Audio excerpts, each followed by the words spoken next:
My name is Manuel Muniz. I'm the Dean of the School of Politics, Economics, and Global Affairs at IE University in Madrid. I'm also the president of APSIA, which is the Association of Professional Schools of International Affairs, which is gathered here at the Lee Kuan Yew School, all of its deans and directors of 30-odd schools of international politics globally.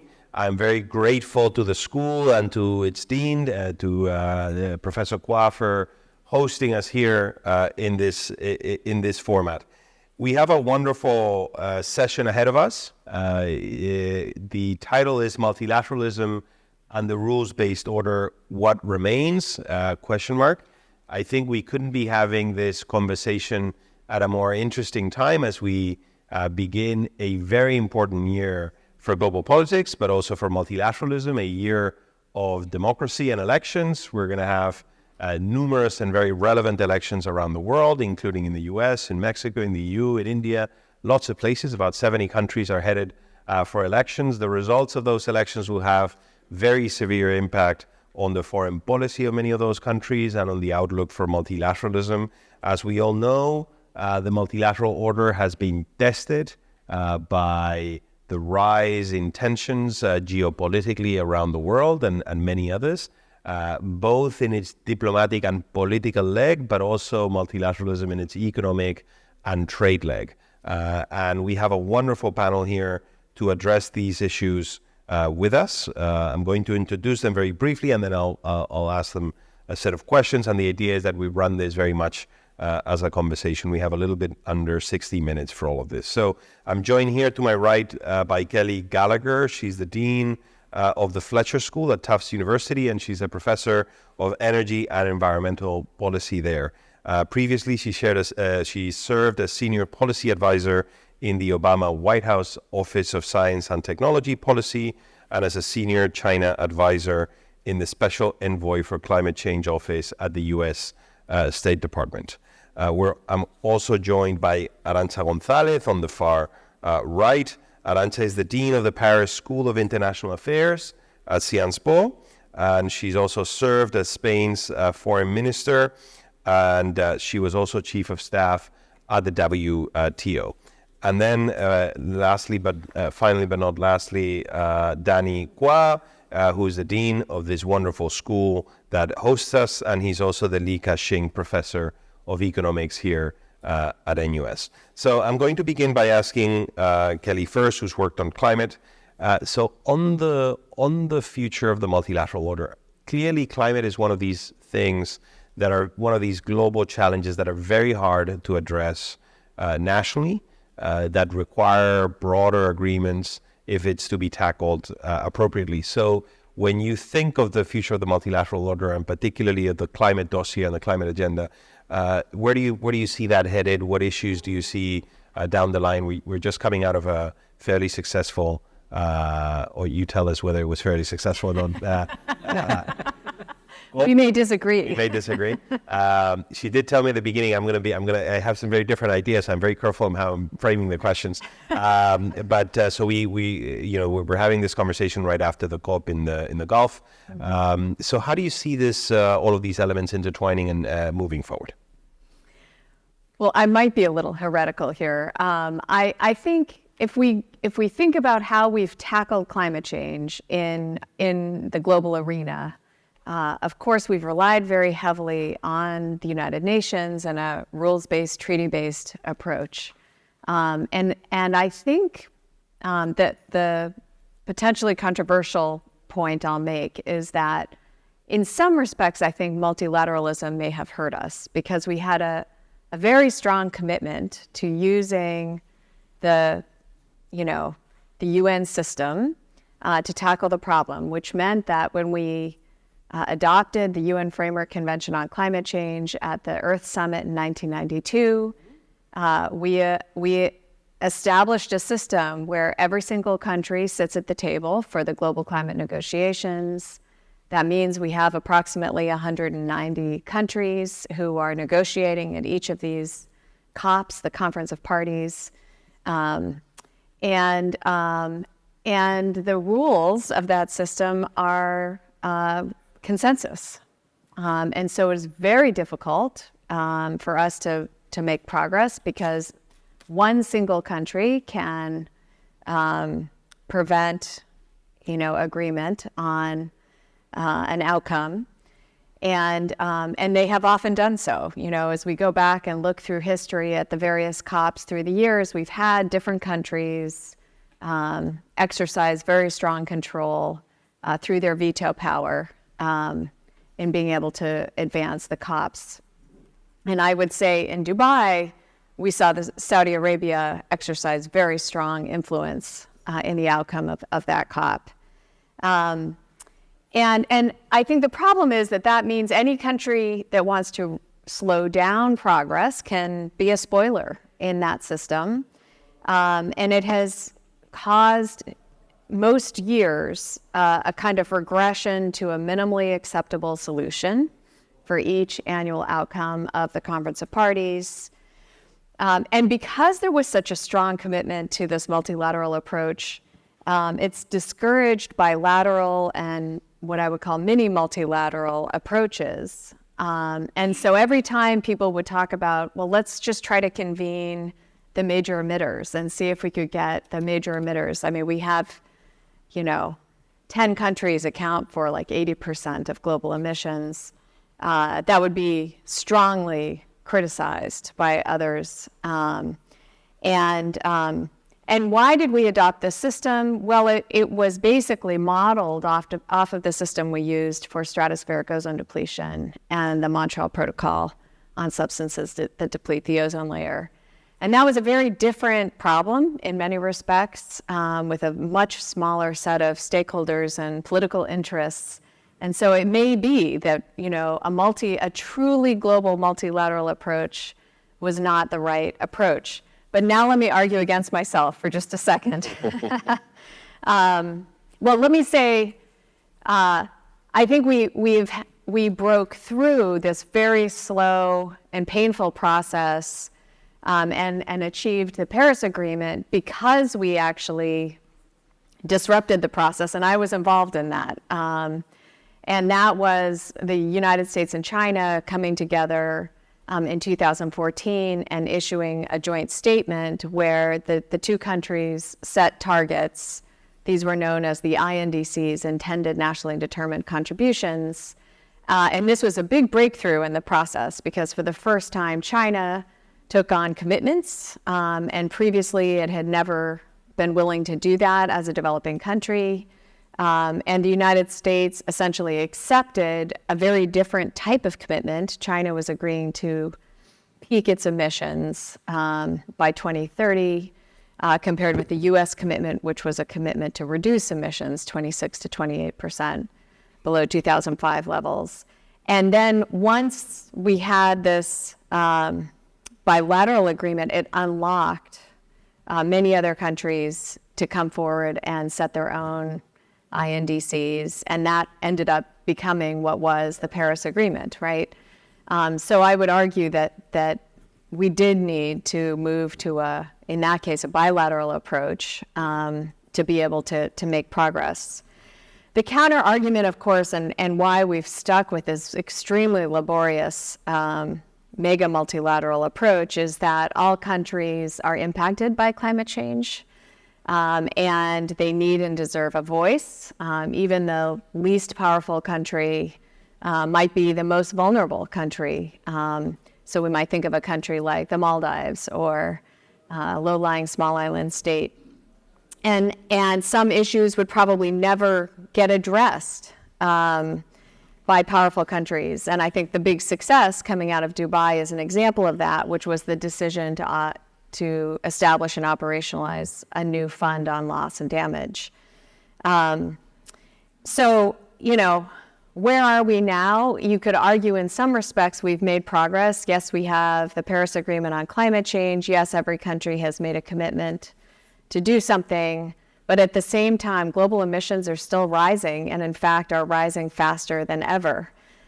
So I worry about our ability to actually manage this problem in this mega multilateral, using this mega multilateral approach.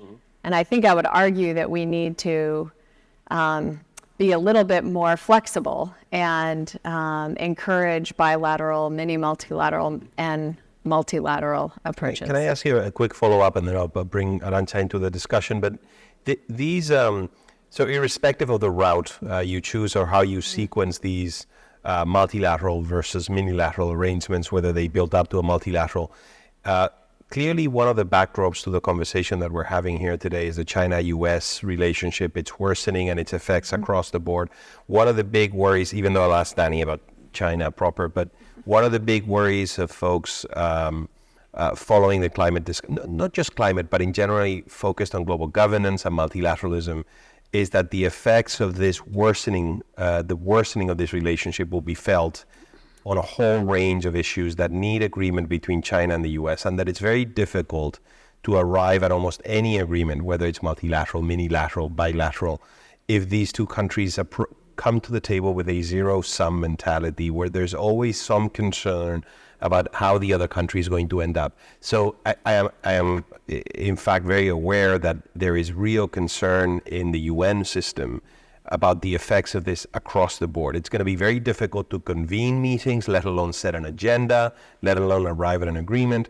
So irrespective of the path, or maybe you can say, actually this actually makes the minilateral path more interesting because it allows for some flexibility in the face of this. But what would you say is the impact of this on the climate? How worried are you that this might derail the fundamental goals of the climate agenda?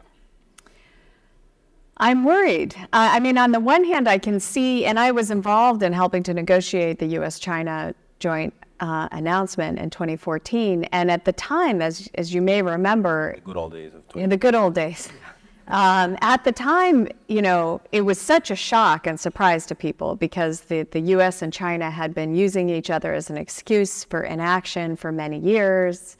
And, the U.S. was sort of considered the de facto of the, leader of the industrialized, maybe retrograde industrial polluters, and China as the leader of the G77, and others were arguing that China was hiding behind the G77 as it was, letting its emissions grow very dramatically. But when we were able to kind of have this breakthrough, it had all these co-benefits, because for one thing, it demonstrated that we were capable, the two countries were capable of having a mature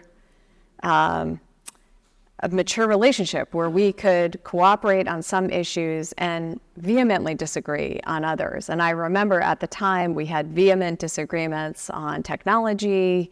China had just announced its Made in China 2025. And it had its high in new technology enterprise program, and on and on. And yet we could agree that we needed to work together on climate change. We were working together at the time on the Ebola crisis, the response to the Ebola crisis. And I was very heartened by the fact that we could, have a mature relationship like this, and we had demonstrated it for the first time. Of course, once President Trump was elected, that progress we had made on maturing the relationship really evaporated. He didn't honor the commitments that we had made. And of course, the trade war started. And now we're in a place where I think it would be very difficult to do something like that again in the near term. But I think a mini multilateral approach might be possible. In other words, it's too difficult right now for the U.S. and China to do a standalone deal, but I think the U.S. and China and a third-party country could probably do something together. And I think my view is that's the only way we're going to start making progress again. We just have to find ways to start working together in very pragmatic and concrete ways. And if we don't, we're not going to make any progress. Right. Yeah. Which we cannot afford, right? on this issue.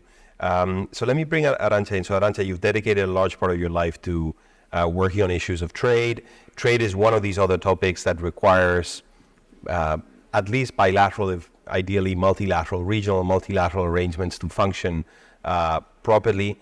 I was following the figures. So the IMF keeps track of the restrictive measures to trade that are imposed annually by states on one another.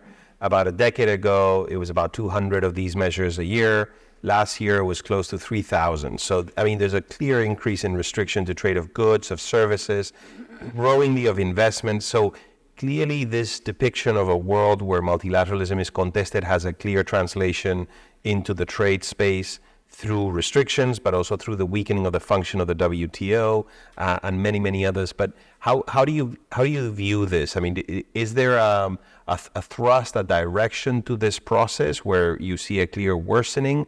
What do you think are the consequences of this? What's your assessment of the next few years in the trade space? So let me start by saying that multilateralism in trade has never been a very easy story. Has not been a linear progression. It was the story of pragmatism. This is what kept multilateralism in trade between 1948, which is the first time the international community negotiated the so-called International Trade Organization. That was never born because the U.S. administration presenting this treaty to Congress rejected it 3 times in a row. And by the end of the third rejection, the U.S. administration did not bother go a 4th time. They just simply decided the international community at the time, it was a more limited international community, decided to work on the basis of parts of this international treaty, the so-called GATT, between 1945 and 1948 and 1995.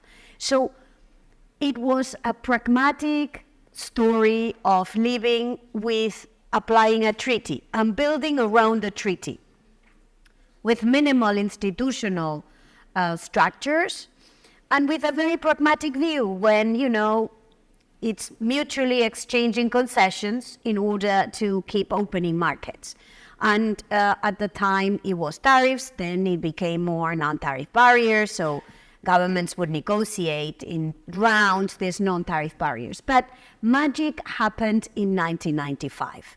Lots of magic happened in the 90s for multilateralism. Lots of magic. The Kyoto Protocol was born at that time. The International Criminal Court was born at that time. It was the heydays of multilateralism. It was the fall of the Berlin Wall. Some people have called this the end of history. Now we know it's not true, but it was a very special moment for multilateralism, to the point that this pragmatic trade agreement that had lasted for over 40 years became an international organization with something no other area of international life has, which is a binding dispute settlement agreement. Meaning that you can no longer sit on the decisions that the WTO dispute settlement body, not court, body, pragmatism again. You could not sit on it, you had to apply it. Now, this was 1995. A lot has happened since. I think lots of things have happened, starting with change in the membership in the organization. The House has expanded massively.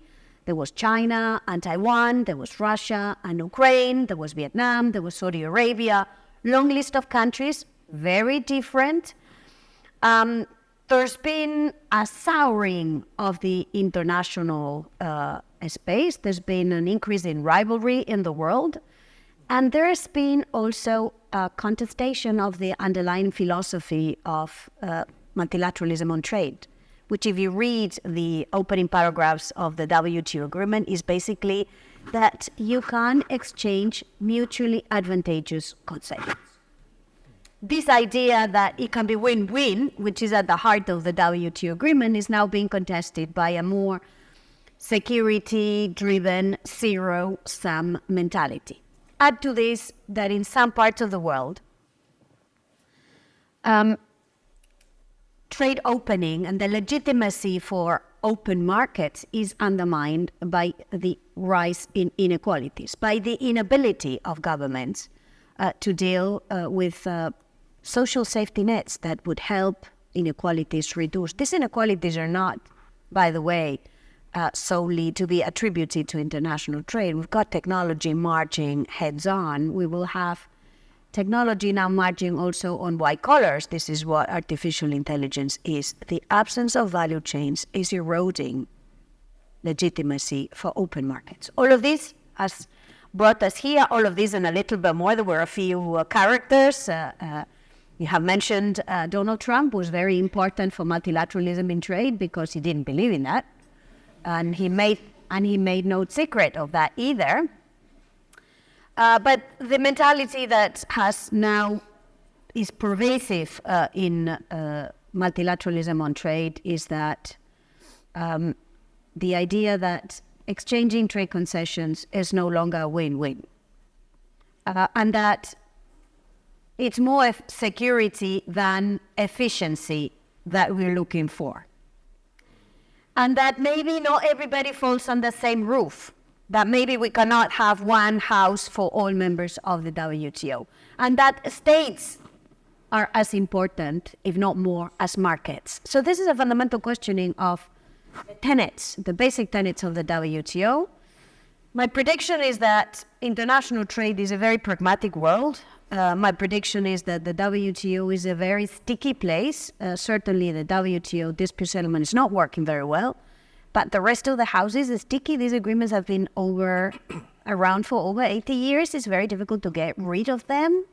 So we will live in a world with probably trying to, at least countries like Singapore or my own country, Spain, that benefit a lot from an orderly international trading system. We will have a coexistence with a WTO that will have to be kept as intact as possible, will have to be defended from attacks, and a lot of bilateral, a lot of minilaterals, a lot of megalaterals that will coexist until we try to come to terms with the underlying philosophical questions that we have on the table at the moment. But a follow-up on this, and by the way, it's interesting that we're having this discussion here.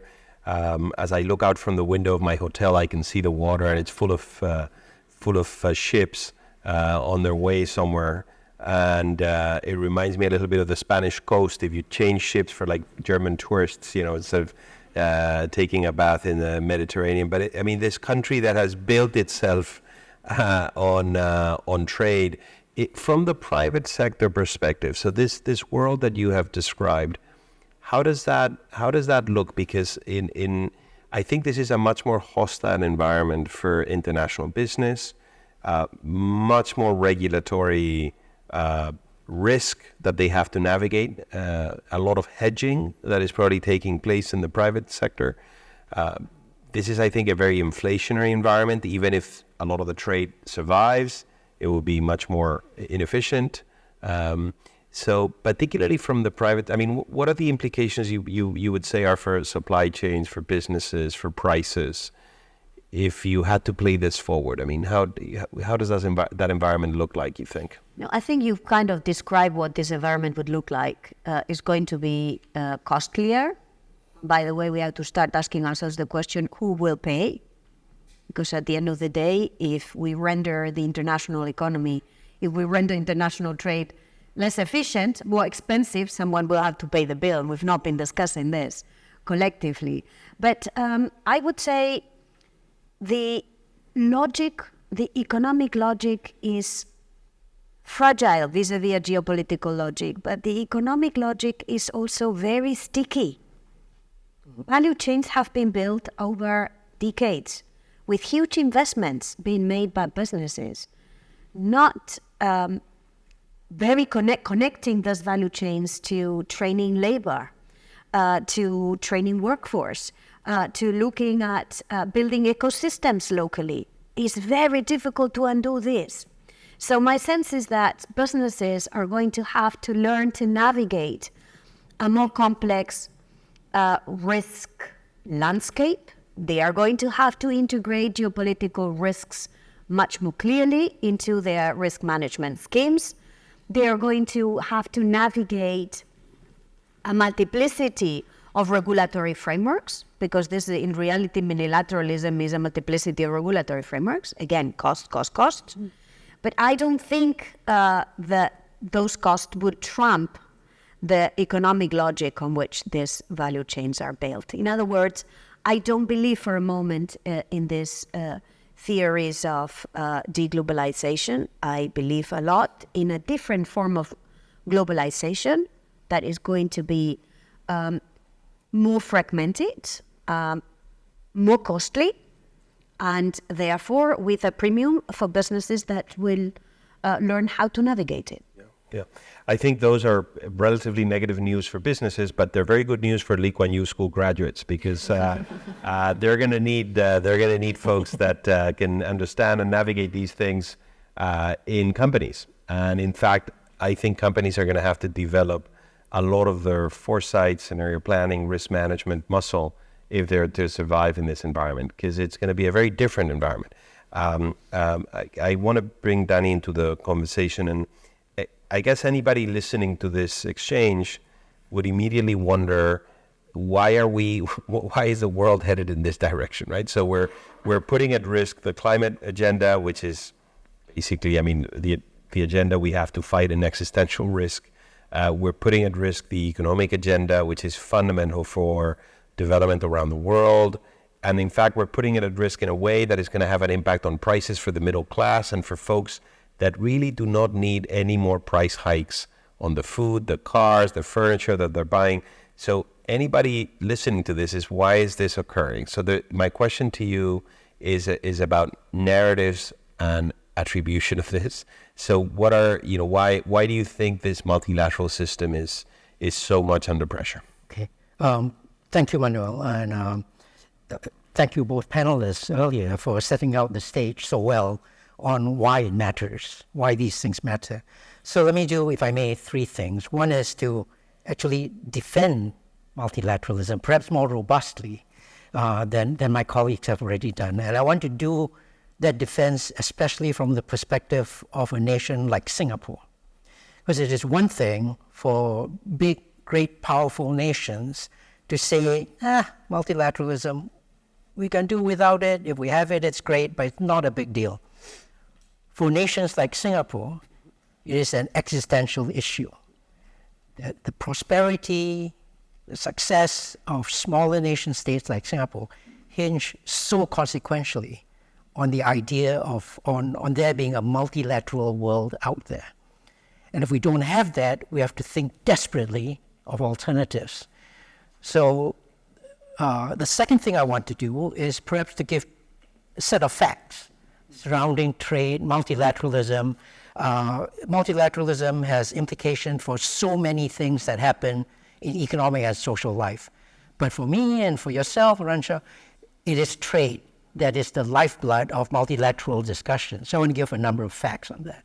And then third, try and get at this issue of why there's a breakdown. Because if we're going to try and preserve something or repair it, we need to know why it's broken down, right? Why it's breaking. So multilateralism is an idea about how nations can engage with each other on an equal footing. It is an idea that says that if you're a great power, you're dealing with small nations, you don't bully them. It is an idea that every now and then, if you have to give up something for the greater good of the international community, you do that. You give up a little for the greater good. So it's a whole set of issues. It's a level playing field for how trade must occur, that big nations don't bully smaller nations, that you are committed to peaceful resolution of disputes. You lose an argument, you don't pull out your aircraft carriers and nuclear weaponry. So it is a wonderful set of ideas, and we need to be crystal clear about that, because as it frays around the edges and it moves into unilateral deviations or plurilateral arrangements, we need to try and keep that ideal. So my first point is to defend multilateralism from that perspective. It is good not just for small nations, it is good for great powers as well. And I think we do ourselves harm when we forget that.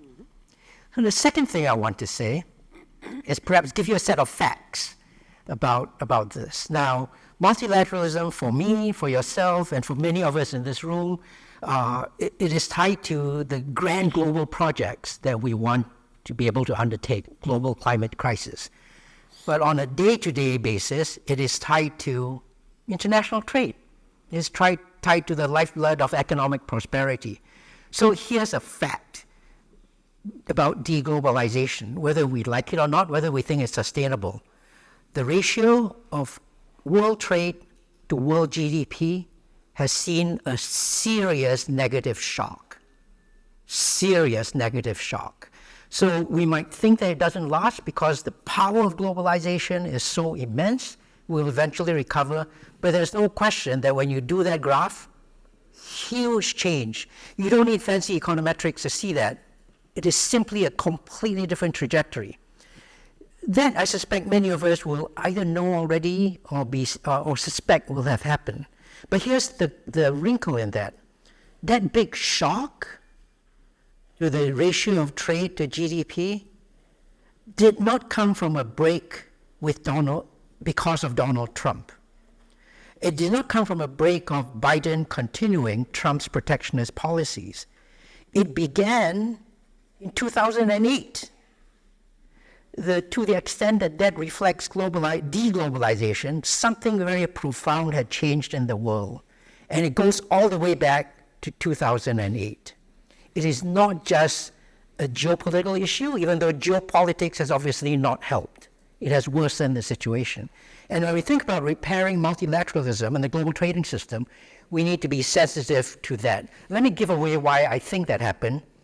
The rise of income inequality everywhere in the world, recognized most profoundly after the global financial crisis of 2008. That changed the way we all thought about international trade. And that, compounded with geopolitics, has brought us to the current situation.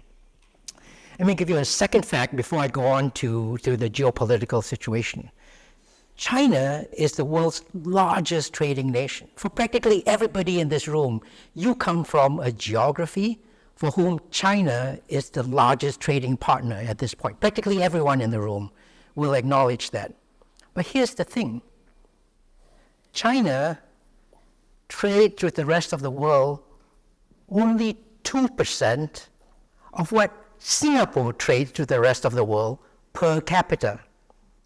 It is small nation states like Singapore and others for whom international trade is so hugely consequential.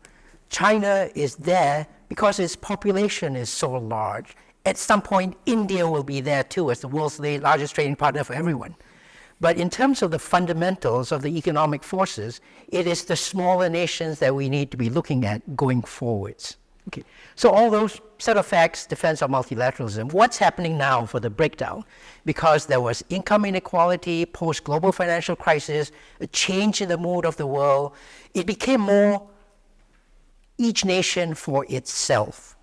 Became more each nation to take care of its populist challenges.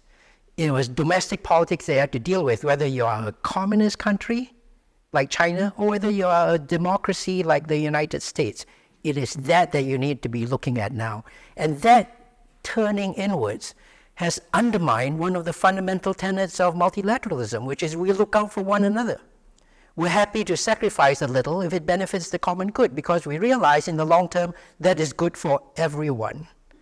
That system broke down not just because of Donald Trump, but it goes back to profound challenges in our economic systems. That's something that we all have to be dealing with. Now, in the immediate present, however, all of the firepower is taken up by the geopolitical concerns because America and China are at loggerheads. That's completely disrupting the global trading system even more, and that's absolutely true. And here's an interest. Sometimes we come away from discussions like that thinking America is defending the multilateral system. China, this revisionist power, the rise of China, a non-Western, non-democracy nation, is undermining the multilateral system. So I actually don't think that's the right model. And I'm happy to speak all day on that. but I don't have all day. I'm going to wind down now, maybe the next 2-3 minutes, if I may, Manuel. First is to recognize that America came into the multilateral support game very late. America began, you'll remember, with Alexander Hamilton, now a Broadway musical coming to your country. Alexander Hamilton declaring that trade with other nations was impracticable. America was the nation where Abraham Lincoln, 2 years after the repeal of the Corn Laws in the United Kingdom, argued, "Give me a protective tariff and I will give you the strongest nation on earth." America is the nation whose Republican Party in 1896 declared that protectionism is the bulwark of American industrial strength, and it is the foundation from which we develop our nation. America came into this idea of free trade late in the game, basically late 20th century. For a brief shining moment, we had America as the champion of multilateralism. So if the multilateral system is under attack, it is not just that America is trying to defend it. The rise of the rest of the world is undermining it. Quite the opposite. It might well be America returning to form. And the only reason that America came to defend the multilateral system in the mid-20th century was because of geopolitics. America was caught in this struggle of the Cold War with the Soviet Union. And President Eisenhower in 1956 declared that just as the Soviet Union is developing its satellite of other economies, we, the free nations of the world, need to show an example of exchange across our nations. And he brought America into the Organization for Cooperation and Development, dragging Congress kicking and screaming with him. But because this was their way of coming to terms with a new world. If geopolitics at one point brought about multilateralism, the worry today is that geopolitics between America and China is reversing that dynamic. And there are plenty of narrative that says why. America and its allies, like-minded partners, argue that China is not a responsible stakeholder. It is advantaging itself unfairly from the multilateral trading system, which attempts a level playing field. China is revisionist. It's undermining the international system to remake countries in its own image of a socialist authoritarian state. It is not a responsible stakeholder. It is failing to converge its political system to openness and democracy. Those are the complaints. It is undermining the international trading system. And that's why it's okay for us to retreat into a little bit of, the rest of us, to retreat a little bit into protectionism, because they're doing it. We had built this wonderful multilateral system, and now it's being taken advantage of. That's the standard narrative. My job here, as Manuel assigned me, is to actually give you the opposite view. What is China thinking as all of this is going on? So let me suggest a few things. I don't know what China thinks. But what I can do is, as an outside observer, firmly committed to the idea of multilateralism, firmly committed to the idea of ever greater global trade, here's what they might be thinking. They might say, when we joined the WTO, that was extremely costly to us. And ever since then, we have done our best to keep to those rules. You might think we have done things that are unfair, but we have kept to the rules that we signed up to. Those rules specified market access and exchange. Those rules did not specify to great detail what should happen to our political system. That does not converge to a Western-style liberal democracy is not an issue that we should be charged with. And, the idea that we, a poor developing nation in this narrative, can take advantage of the world's most powerful economy, how exactly have we done that?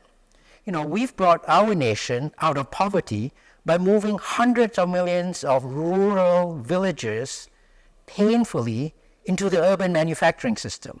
We have brought them into an overcrowded, underserviced urban structure. That's come at great cost to us, but when we did that, we provided you, America, and the rest of the world, cheap products. And before you accuse us, of, exploiting the system, remember what the vision was that you had of us as we joined the system. Time magazine in 2000 described China, it will never grow into an industrial giant in the 21st century. Its population is too large and its GDP is too small. With a per capita income roughly that of Guyana and the Philippines, most Chinese will never have enough money to buy advanced technological products, let alone the resources to invent them. China is largely a land of rule-bound rote learning.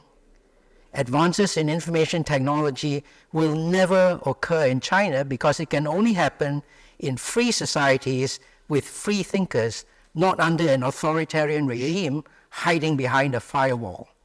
The idea that China would eventually become this peer competitor in economics was so remote that one might argue the reason that America is uneasy now with the multilateral system is the surprise that actually a China described in that way should actually become a global leader in 6 of the 11 frontier technologies, is now peer competitor with us on many different fronts, technology in particular.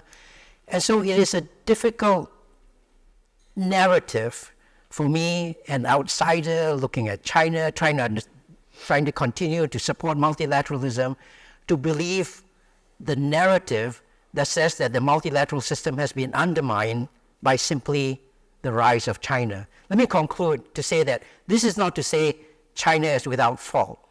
This is not to say that China is not a bully.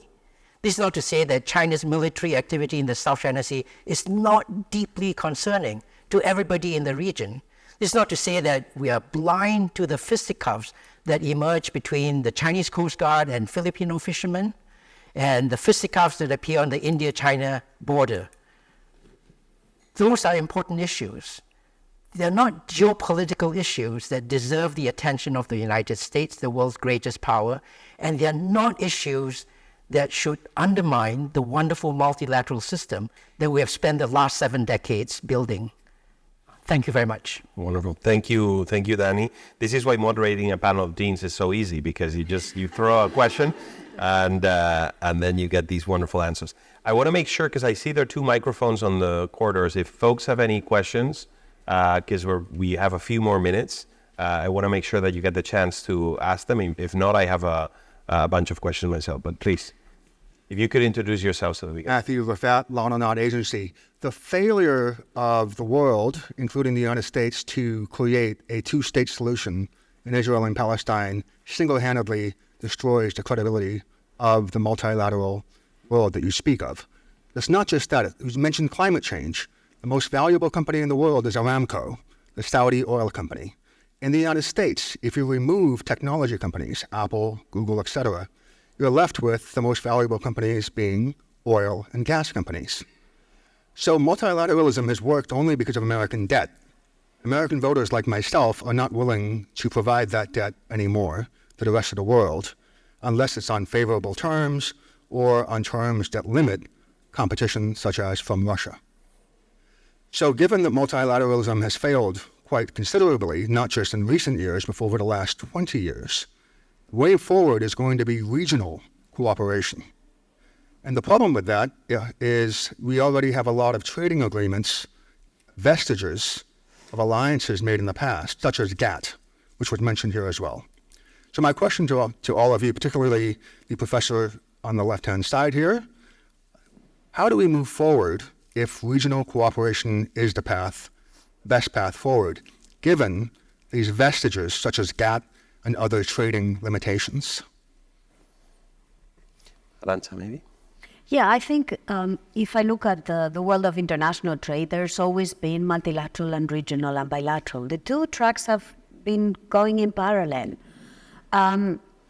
As the WTO was being created, NAFTA was being created. These were 2 parallel tracks, and it was acceptable in a way because you could have countries that wanted to do more than the floor that WTO provided. But the WTO provided this insurance policy that was a floor for everyone.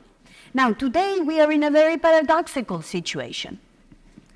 Lots of countries are engaging into regional agreements.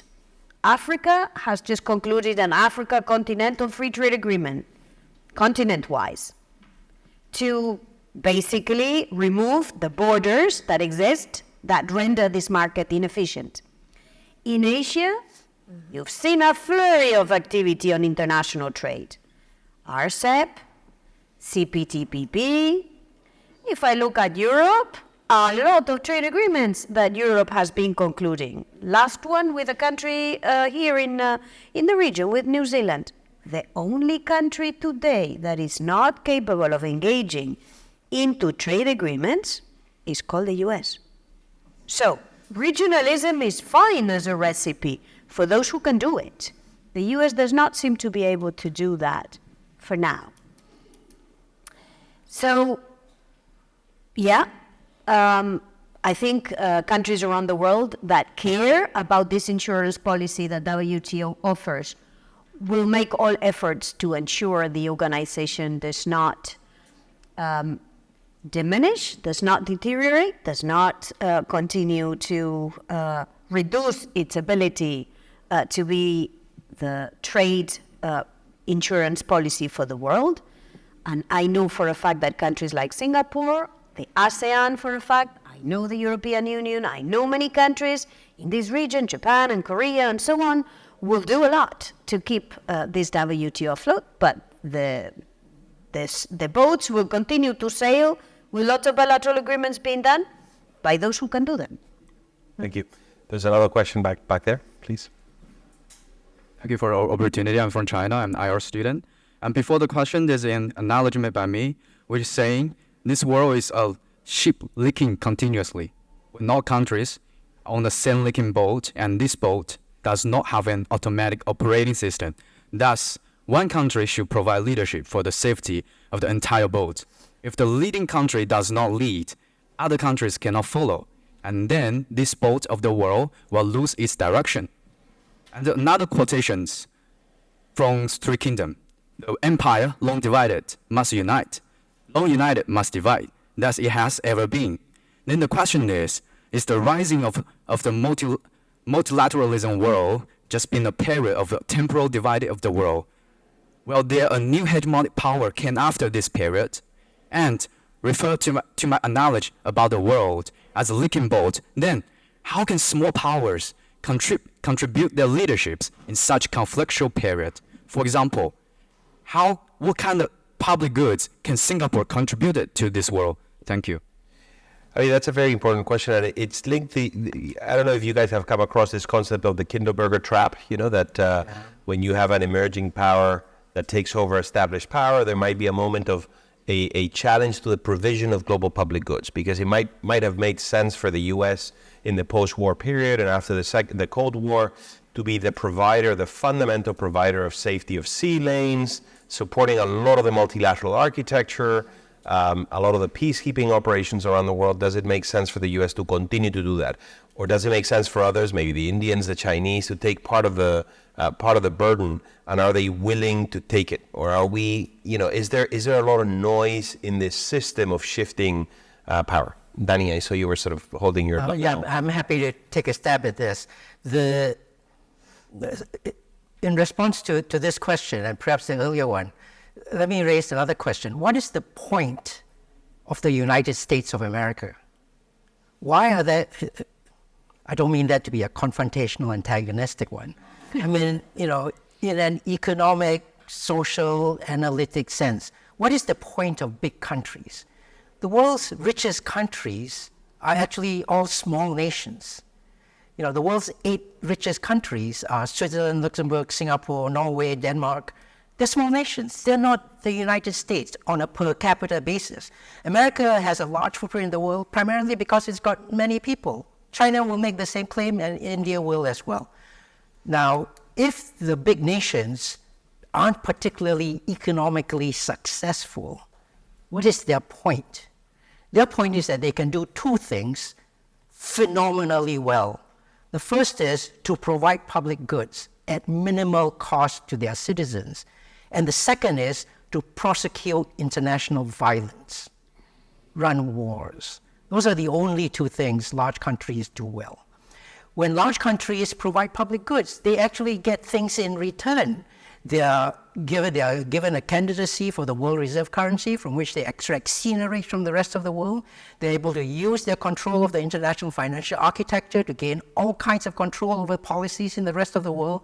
They get hegemony over the rest of the world. They get to write the rules of the game. It doesn't seem to me a very bad,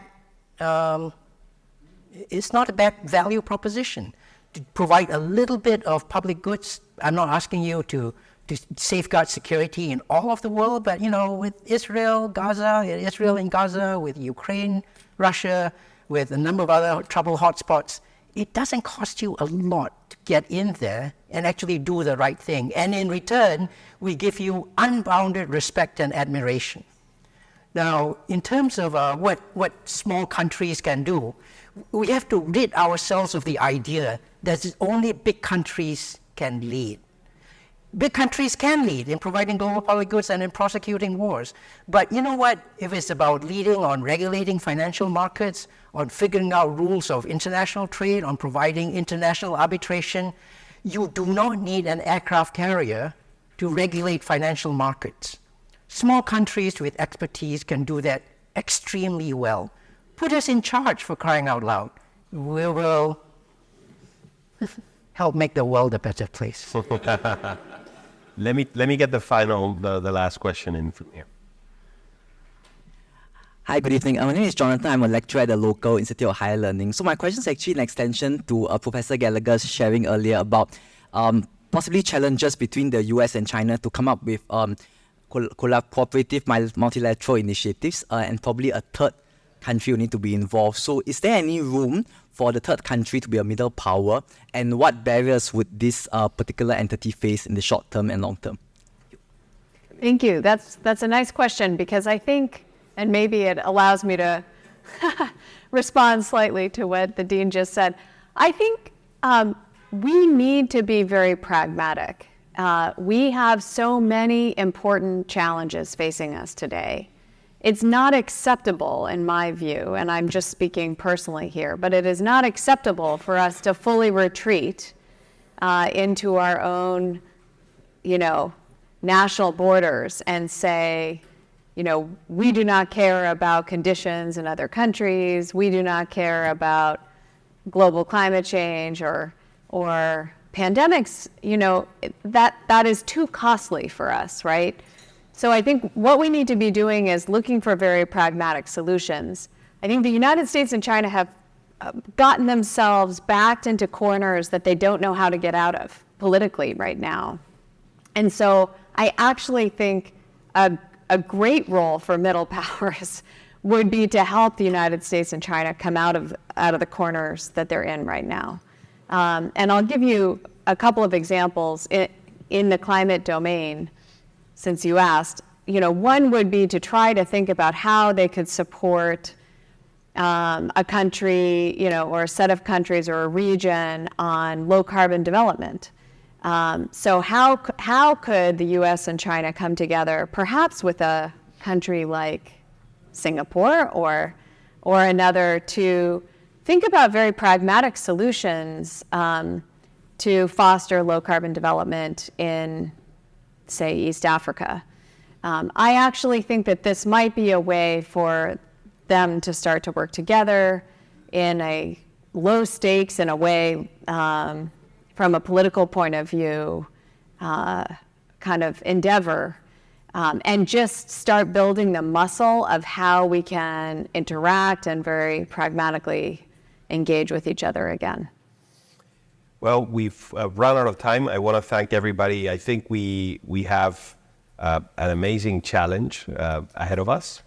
This challenge to multilateralism is clearly here to stay. Geopolitics are not going to help, and this will play out across a whole range of fields, from climate to trade to the provision of global public goods. And I remind everybody in this room that also global security is a global public good. So there's going to be a lot more noise in the system, which we're already seeing in the borders of the system. So to a large extent, what we're seeing in the Middle East and in other places is a reminder that this disorder produces a lot of noise. And actually, for many of the people that are working in the multilateral space, it's been somewhat of a dystopian time, because we now have two very significant active conflicts, one in the Middle East, one in Ukraine, where the General Assembly of the UN has expressed very clear opinions about the substance of the conflict, but then the Security Council has been unable to function properly. So, these instances will continue to occur, and they'll have a big cost across very fundamental dossiers. So I think it falls on all of us to think of ways of maintaining the provision of these goods and results of the multilateral order without maybe employing or using the traditional core of that order, because it won't function properly. So that's a big challenge for folks studying public policy and international affairs here, and also in the schools that we lead back home. So thank you to Danny Kuan, to the Lee Kuan Yew School for hosting us. Thanks to all of you for being here and for participating in this discussion. And I hope you have a wonderful rest of the day, and that you help us address some of these issues both in the classroom and once you graduate outside of it. So thank you, everybody. Thank you.